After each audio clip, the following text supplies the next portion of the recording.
across the south, vying for power.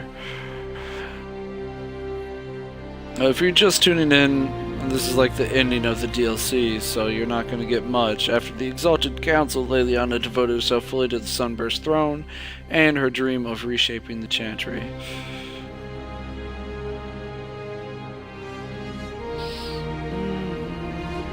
Within a year, she removed restrictions surrounding Chantry priesthood, allowing men and women of all races to be initiated and ordained.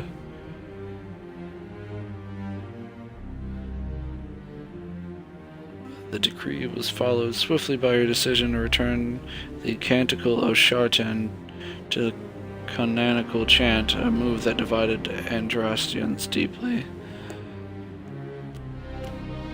The rebellion to renounce her and return the Chantry to its former state arose, beginning first in Orlais, then spreading to other parts of Thedas. As quickly as it began, the rebellion faltered.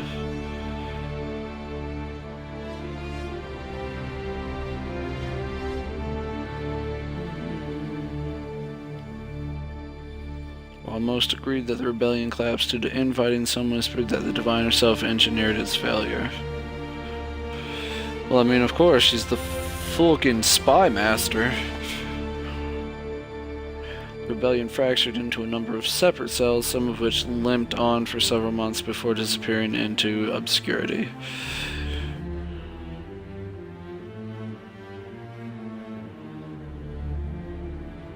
Sarah left the Inquisition with scarcely more ties than when she began, disappearing back into her confusing weave of favors and friends. Stealing trousers, watching guards walk around with no trousers, but still fighting. After seeing the world brought to the brink of arrogance and pride, it was a blessing to return to normal, however strange a normal it might be.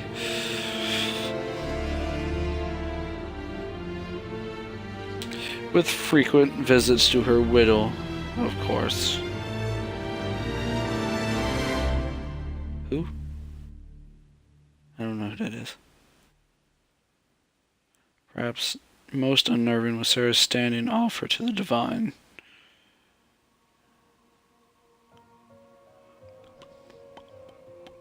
Bum, bum, bum, bum, bum, bum, bum.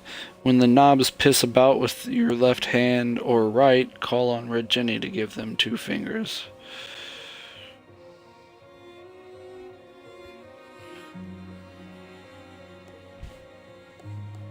Varric returned to Kirkwall, where, as Viscount, he resumed his work rebuilding the damaged city infrastructure.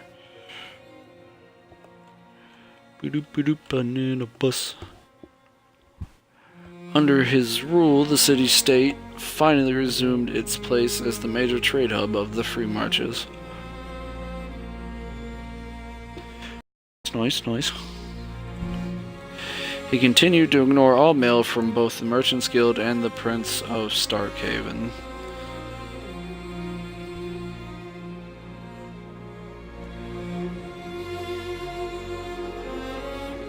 It was never clear if the Iron Bull knew he would be forced to turn upon the Inquisition, or if he was lying the entire time.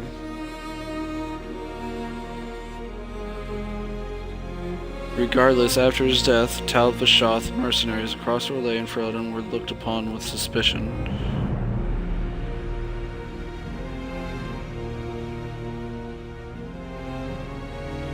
Those who remained in the south found their lives even harder as a result.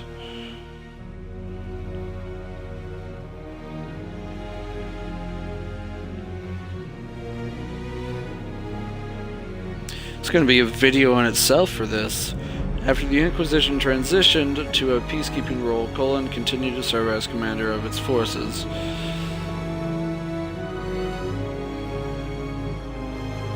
Under his leadership, the Inquisition protected the Divine's interests while enforcing new standards of security.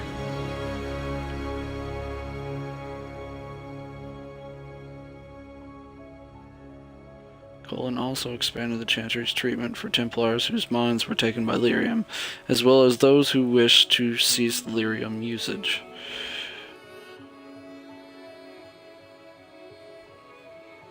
And as chaos reigned in the north and threats to the divine lurked in every shadow, Cullen remained ready to serve.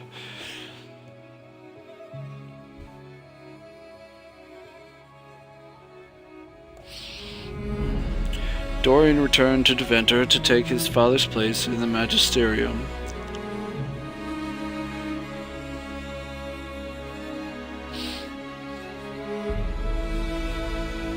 As rumors flew about the Imperium's infighting, Dorian was spoken of often as a voice of resistance against corruption.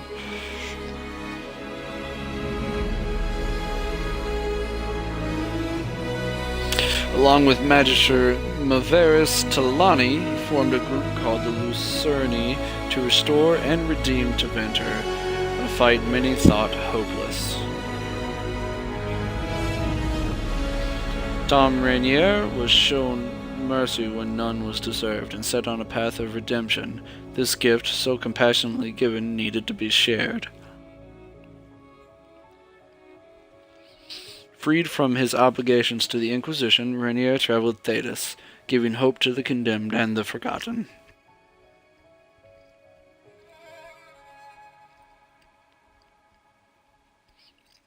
In the deepest prisons and pits of Thedas, he found, if not goodness itself, its potential.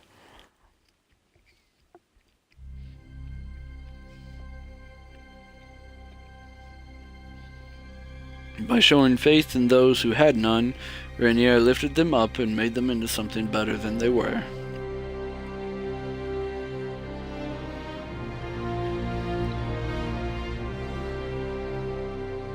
After easing the Inquisition's transition into the Chantry, Josephine returned to Antiva and her family. Aww.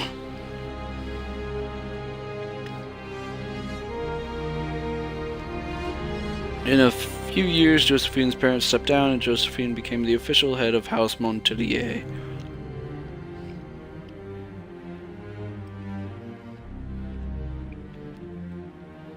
She devoted her time to managing the estate's finances and navigating the social world of Antiva.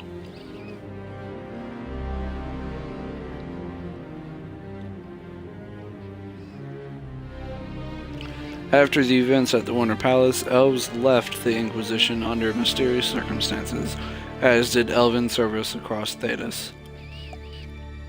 Shit. None could say where they went, but those who believed the Inquisitor's story about Finn Horel wondered just how large the Dreadwolf's forces were.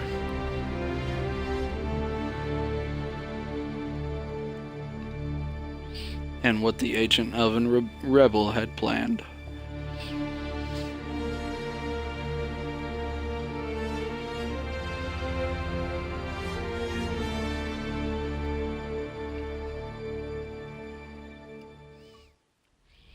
Really, that's it?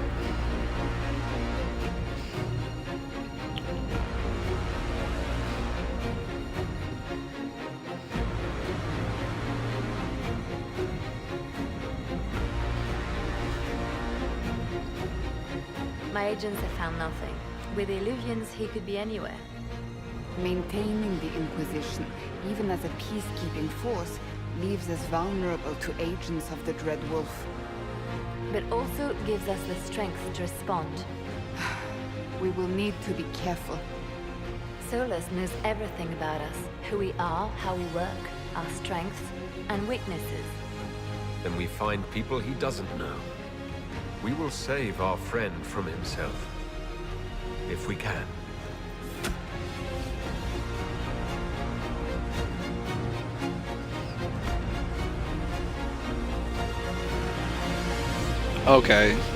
Okay, I get it now. They're setting it up for a sequel. And that's how it's gonna be. Well, I guess we should probably have seen that coming. They had to set it up somehow. They didn't really have any way to give us a sequel. And here it is. Which, I mean, I guess they didn't really have a way to give us a sequel after Dragon Age 2 either. But I don't know. Kind of upset with it. To all of you who played Dragon Age and who cried, and reached out on social media, who made fan art and comics and cosplay and jokes. Thank you. Dragon Age Inquisition was a labor of love. Without you, it would never have been possible. Your support and your passion touched us deeply. We hope that, in some small way, this game touched you as well. Oh. Well, it was good. Kind of disappointed with how it ended, but I guess that's their way of setting us up for a sequel. And it's a hell of a way to do it. We'll have to see after they launch Andromeda. We'll have to see, you know, if they announce anything, or well, I guess we should probably wait until after they're done with DLCs for Andromeda. But anyways, thanks for watching, everybody. If you enjoyed it, hit that subscribe button. And if not, that's cool too. I appreciate you stopping by. My next stream will probably be Mass Effect 3. But until then, keep coming by and watching anything I do. You know, go on, watch my videos on my YouTube account. Same thing as my my Twitch, except Ned Die and Gamer Guy are capitalized at the front, the first letters. Complications. Anyways, till next time, stay frosty.